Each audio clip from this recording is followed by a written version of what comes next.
So, how to find the best YouTuber to teach you music and composition?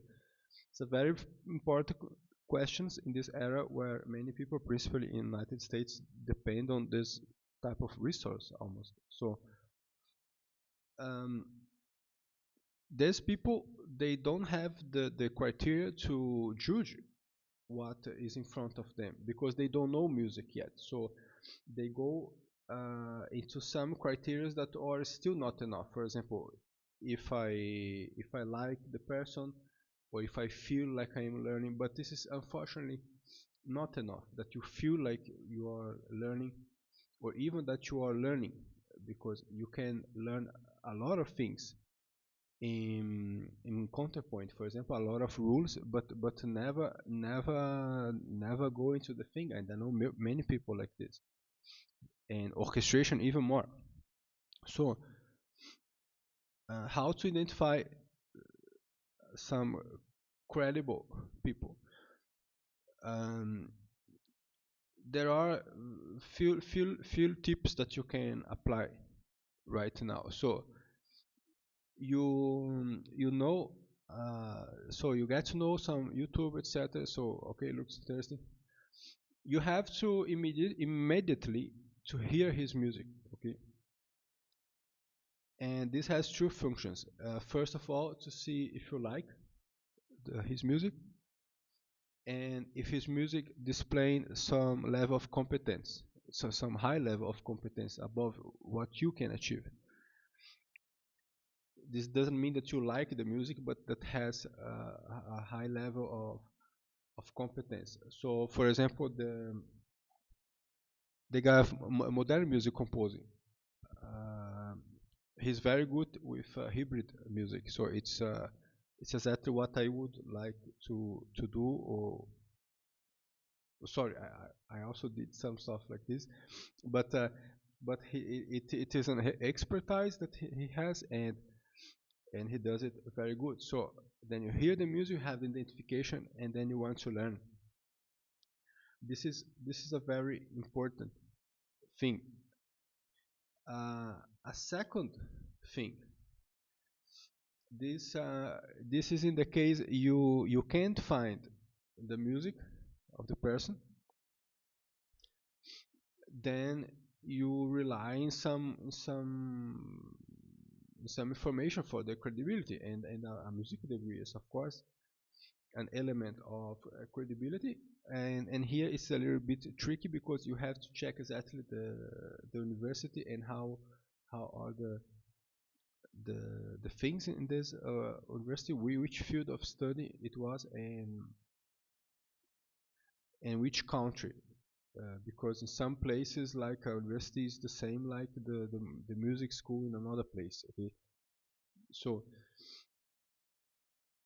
but this is already good. This gives a credibility to learn, and, and you are still not in the university, then you learn with someone who has a music degree, for example. It makes sense.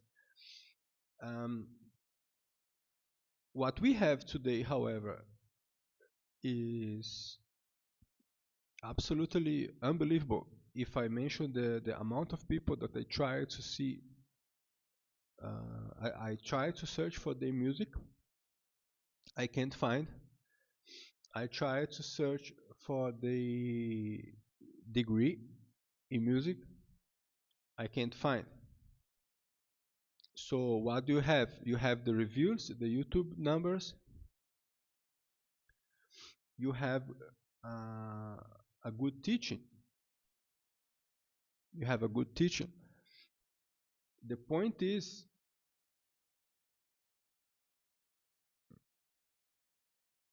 would you if you really master some technique, would you not be happy to express what you can do with this technique? If you really master orchestration, or if you know orchestration in a practical way to some extent, would you not be happy to express your knowledge in form of a musical composition? So you have to ask these questions. So why I can only see some arrangements of more or less conventional music, more or less simple arrangements. Why is only this? Okay, so later I could perhaps make a review of all those people who are, in my opinion, outside of any credibility. But here, what I would like to do is more to give you the key insight, something that you can do as a habit in order to navigate this chaos of information and attention seeking on on YouTube. So if you start to find some content interesting, this is not enough. So hear the music of the person, and if it is not a composer, it's like a more theoretical person. So see if there is a certification music or another important certification or element of credibility. Now the guy worked as mixing engineer in a famous studio. Okay, this is awesome, but does he has the credibility to speak about orchestration? Okay, so you have to ask this question. Um, this happens so much. So the people from mixing production, when they start to speak about music theory, is a total mess, because in the same lesson they have to explain what a triad is, but then 5 minutes later they are already speaking about chromatic medians and Napolitan cadence. You understand? So as you could expect, as if you could expect that your audience can go from an introduction into the triads topic into the Napolitan cadence, and just like this. No? So check the credibility by hearing the music, also from a very objective point of view. Perhaps you don't like the music, but you acknowledge that there is a conscious employment of good musical techniques. So um, it is still, yeah, something subjective, but I think this helps. What doesn't work is that you sell me orchestration courses, and I can't find nothing that you did. So even as a conductor, at least. So I can take all the Rimsky-Korsakov book and copy into internet and pay freelancers and create material. Do you understand? I do a script with the AI. Do you get the point? So the rules, uh, but learning art is not about this. You learn art direct from the personality of the artist, and this personality has to be an integrated personality where theory and in praxis makes a very unified vision about this reality that he's talking about. So for example, with me, no one will learn hip hop. Okay, so what I teach is intrinsically integrated with the type of music that I actually do and that you can hear. You understand? And the music that I don't do and that I can't do, um, then you have the right to be more skeptical. So I teach to this extent that where I can, better say, the credibility of the teacher is there to the extent in which he can compose music. When we are talking about topics of composition, of course. So, however, even after some threshold, if the composer compose many things that you have identification with,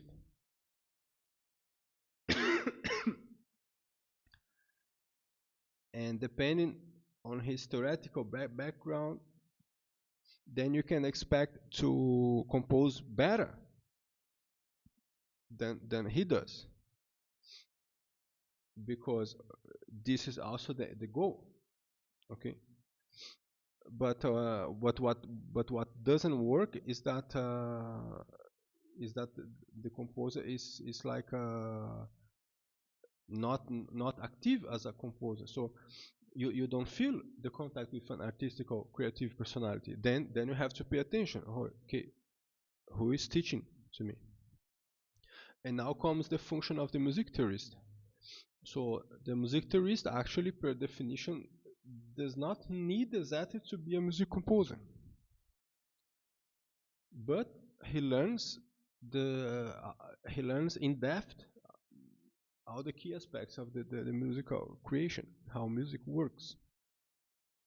This is why the music theorist can help you compose better than him. Okay, and this is what the teacher of Bruckner did. This is what the teacher of Liszt did, the Reicher. Okay, this is what the Albanberg. Okay, Adorno is not better than Albanberg, um, but Albanberg is also not a huge music theorist. Okay, so not a good example.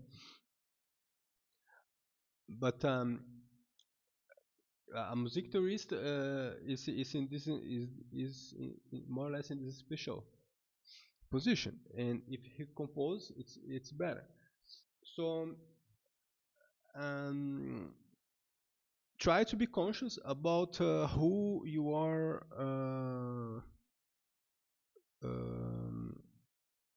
falling in love with.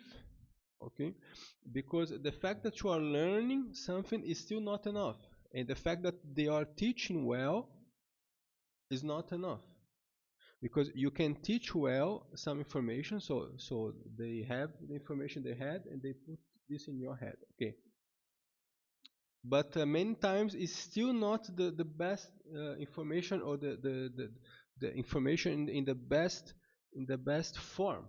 So the story is not told in the best form, and to this phenomena of reception and understanding of the content that is being taught, it is central the aspect of the personality of the teacher seem as an artistic personality, and that you connect to this personality. So this is why it is still very important that you find someone who you truly admire from the point of view of musical composition. And I checked many of the most prominent and celebrated YouTubers now from and few of them meet these regards. Later, I want to do a video about YouTubers I recommend, and it's interesting how many of them they are, I think, under 1,000 subscribers. Okay, so you'll be surprised. So and I keep watching then me myself, but as always, I don't tell the best so easy. I always tell this to my students. See, now I will tell you this. I don't tell this on YouTube because it's a normal pride of keeping the best information for people who really want to know it, and sometimes these informations they are the result of a lot of work and effort. So for example, also wasting time with YouTube is a lot of work. And in the lockdowns, I spend a good time trying to understand the landscape of musical composition on YouTube. So, um, thanks for watching. Please give a like. You don't have to pay to give a like. Imagine that I am a huge sexy girl with bikini, exactly like on Instagram. Then you press the like. And if you are a woman, I don't know what you can imagine. Imagine that I am a cute cat. So, um gato, um gatinho. Okay. So, see you later. Ciao, ciao.